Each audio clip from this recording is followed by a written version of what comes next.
Coach Breese, I gotta apologize. I missed your technique last night. Does that make me a bad guy? I mean, we'll go with yeah, because I think it was just that good that it makes you a bad guy. But no, it was a good group last night and not a big deal.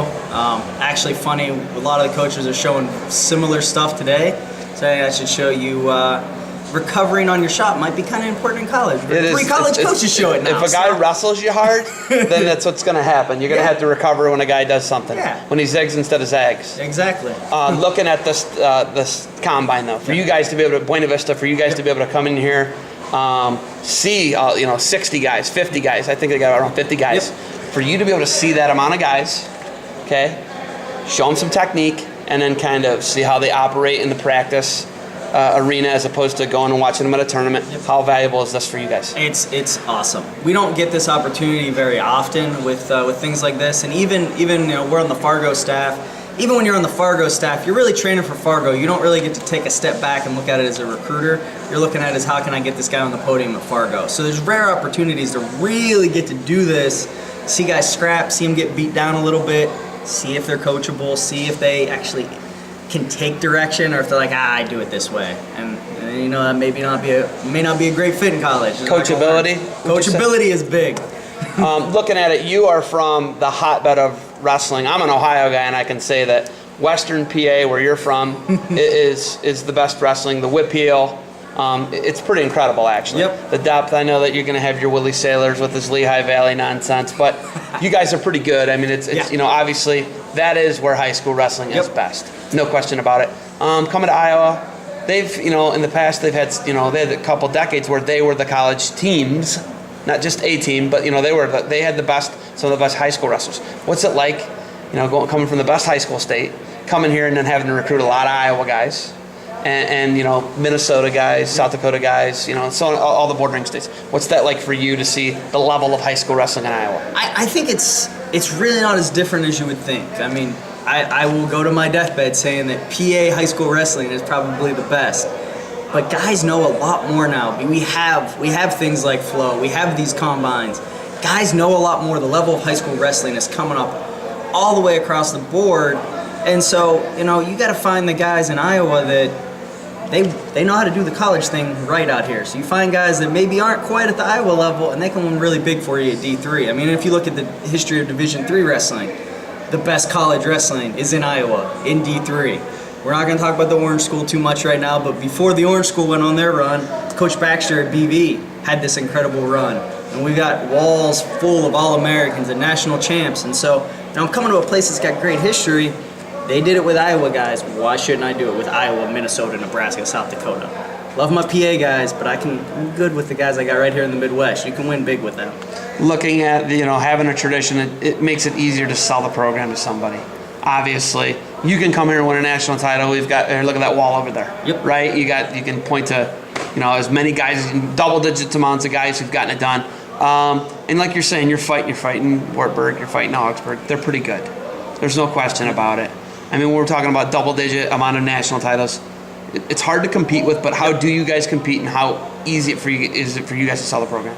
I think it's pretty easy for us to sell our vision. I think it's very easy to sell our school. We have a great school. We have a very supportive family. It's a smaller campus on a gorgeous lake. Like, anyone that comes to our campus loves our campus. And then we start to sell ourselves, and we sell our vision.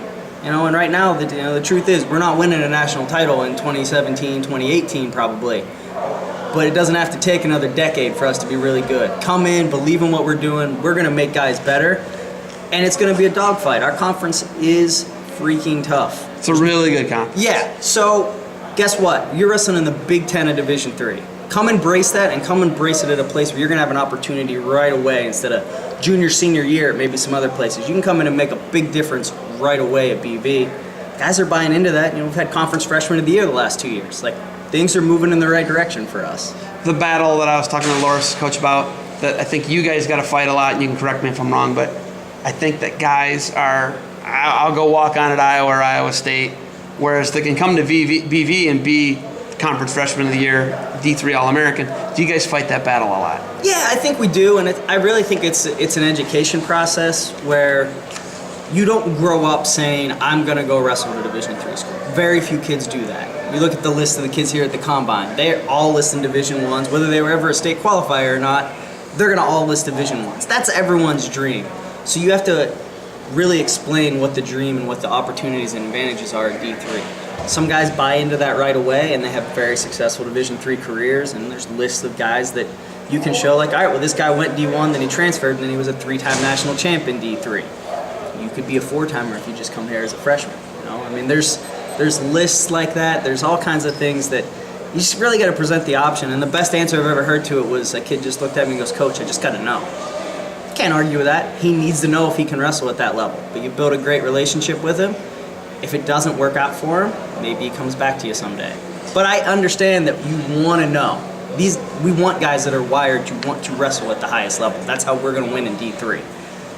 Do you think, like I think the future of college wrestling is that NAIA, D2, D3, JUCO level? I think that you're growing every year. Yep. All those three I just named, maybe except for JUCO, but they're all growing every year. The schools are adding programs. Yep.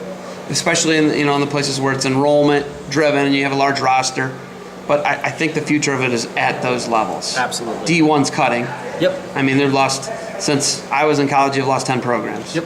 I mean, that's not even that long ago, believe it or not. But like, when you look at that, I think that that's an easy sell. Do you feel like that's the future of the sport of college wrestling? Absolutely. I mean, it's honestly part of the reason I made the transition. I was at NC State, coaching, loving being at my alma mater, being at a great D1 program. But for me to be a head coach and for the trend that I see going in the sport, Division III was the place for me to be. It's still a really tough national title to win, but there's so many teams and it's growing every year, and we're really where the sport is happening. Even, I would say, more so than NAIA or even D2 right now. D3's got this incredible growth. I mean, I just announced 2 new teams this week. We have a whole regional realignment thing that's going on because we're growing too fast to figure out who belongs in what region. So that's growing kind too of fast. a good problem. Good problem? Yeah. Growing too fast? Yeah. I like that. I like that good problem. You guys get slighted a lot on coverage, obviously. You know, people aren't banging your doors down for interviews. Does that get a little discouraging sometimes? You know, you're not going to get the attendance at duels that D1s are going to get. And not all D1s get great attendance. Right. We know that. Everybody knows that. But is that something where you got to work through that a little bit? I think a little bit. I think for me, coming from a D1 and coming from a D1 that's been pretty high profile the last couple of years, it was a little bit of a transition initially.